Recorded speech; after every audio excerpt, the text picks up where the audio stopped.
La ville est grandiose. D'immenses montagnes abruptes encerclent anarchiquement la ville araignée.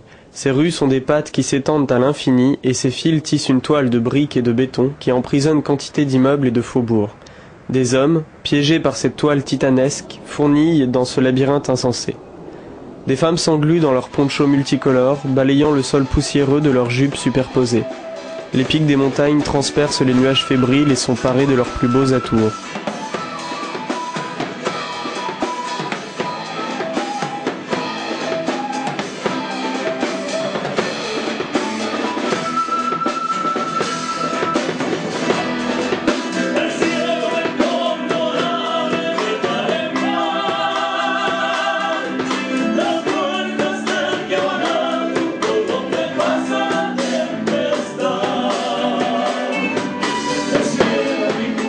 Réveil, 11h du mat, après une nuit courte et éprouvante. L'altitude est pesante et le manque d'air se fait cruellement ressentir.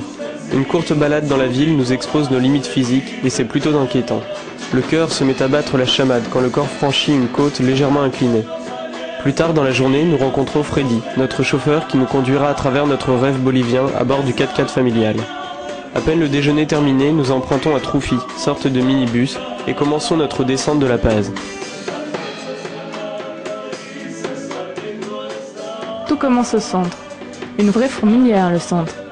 Quelques places principales, grouillantes de vie, et des petites rues serpentant de grandes avenues.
Des voitures, des bus, des minibus, des taxis y déambulent bruyamment dans un tourbillon noir odorant.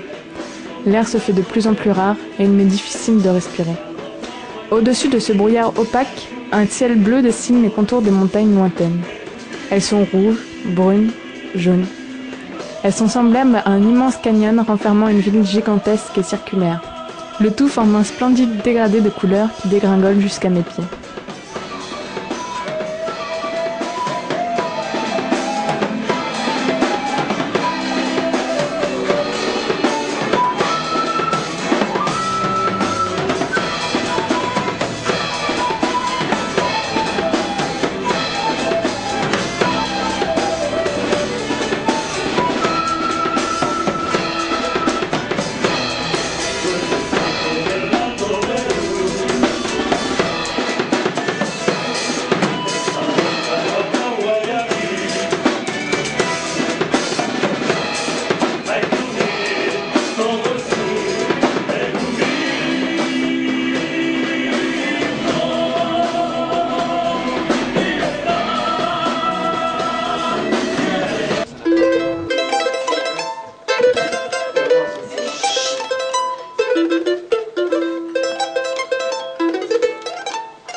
toco el charango más de 10 años.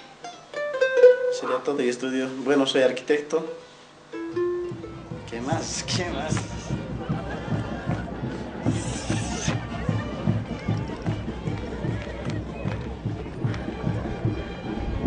La Bolivie est un pays étrange, que l'on ne peut pas cerner en 6 semaines, ni même plus. J'ai l'impression qu'il me faudrait revenir des siècles, voire des millénaires en arrière, pour comprendre les attitudes des gens, les tensions qui parcourent le pays. De tous côtés l'on manifeste, mais pour des choses opposées. Il y a des alliances éternelles et des haines sempiternelles. Tant de choses à voir. Un jour, un homme nous a raconté une légende bolivienne. Il y a de tout dans notre pays, la forêt, la plaine, les montagnes inaccessibles et antérieurement la mer. C'est pour cela que l'on dit que la Bolivie est le lieu de la création du monde. C'est vrai que durant tout notre périple, nous n'avons rien vu de semblable. Des paysages grandioses, d'une richesse et d'une pauvreté irréelles. Des animaux inconnus tels les vigognes aujourd'hui protégés. Des routes similaires aux antiques voies romaines pavées de tout leur long qui traversent les montagnes arides et sinueuses. Des costumes insensés parés de tissages ancestraux. Des danses surprenantes et des fêtes où l'alcool coule à flot. Comment faire la part du rêve et de la réalité? Comment distinguer le traditionnel, le mythe indien du colon omniprésent? Sommes-nous dans un pays andin, européen? Ni l'un ni l'autre. C'est un croisement violent, une sorte d'hybride infertile car génératrice de tensions insoutenables. Le passé frappe à la porte du temps et réclame son dû. Il ne disparaît pas, ne veut pas disparaître. Les civilisations se chevauchent, se blessent et se soutiennent comme les plaques tectoniques de deux continents opposés. Tant de choses à faire, c'est un voyage poignardant, un poison qui s'infiltre dans le cœur et qui s'épanouit au fil du temps. Comment oublier les morveux agenouillés lustrant de sales godasses, et cette femme qui m'a terrorisé, remplie d'effroi et de dégoût de moi, qui était pleine de lèpre jusque dans ses os, qui n'avait plus pour visage qu'un masque démoniaque pitoyablement humain, sans yeux ni nez, qui réclamait une aide que je n'ai pu lui donner. Et tous ces hommes aveugles d'avoir trop travaillé dans la poussière et les profondeurs de la terre, et tous ces gens qui mastiquent pour ne plus sentir.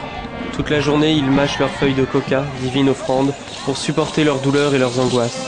Qui nourrira son 8e enfant, condamné à un labeur perpétuel? Et toutes ces terres sèches où plus rien ne pousse, rendues stériles de les avoir trop défoncées, trop déboisées. Cette pollution insoutenable qui tapisse l'intérieur de ces êtres de chair, qui les noircit au plus profond de leur corps, et pourtant... Et pourtant, quel beau pays d'humanité. Quel exemple d'humilité, de sagesse de vie. Au travail, les hommes ne rechignent pas. Les femmes non plus. Les enfants non plus. Devant la faim, l'on trouve la résignation et l'effort.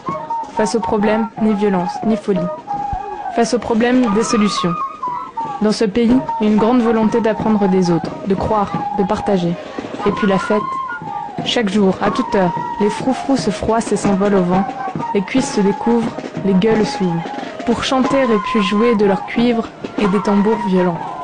Et ils tournent leurs poignets dans un craquement infernal.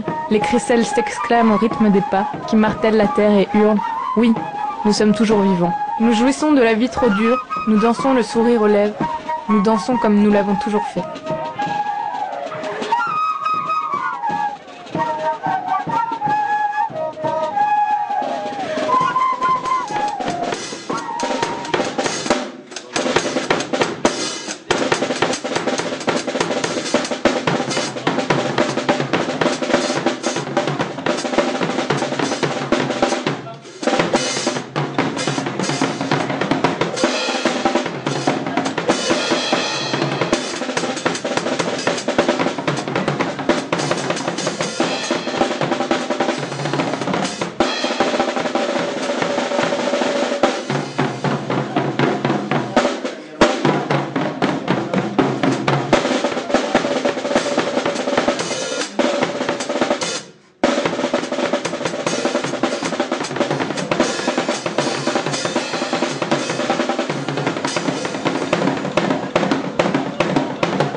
Bonjour, bonsoir para los amigos de la France. Je suis Arturo. Je suis de Barcelone.